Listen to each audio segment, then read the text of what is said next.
গৰু কুৰবানী কৰা বা গৰুৰ মাংস খোৱাটো আইনৰ দ্বাৰা এতিয়া স্বীকৃত নহয়।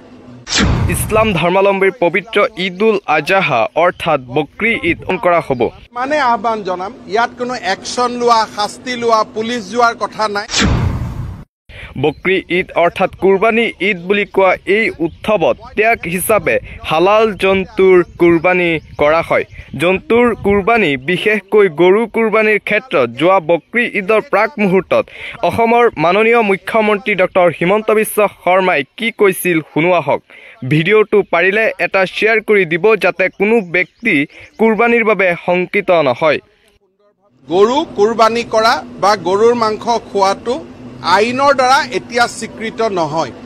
সেইবাবে মই সমগ্ৰ ইছলাম ধৰ্মী ৰাইজক বকৰিদৰ শুভেচ্ছা জনাইছোঁ আৰু তেওঁলোকক মই ইমানেই আহ্বান জনাম, ইয়াত কোনো একশ্যন লোৱা, শাস্তি লোৱা, পুলিচ যোৱাৰ কথা নাই। মোৰ তেখেতসকলৰ ওপৰত অযুত বিশ্বাস আছে।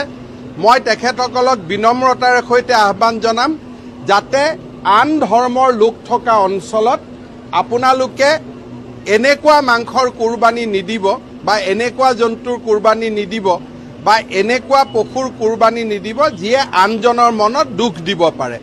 বাকী যি ধৰ্মীয় নীতি নীতি আছে আপোনালোকে সুন্দৰভাৱে পালন কৰক।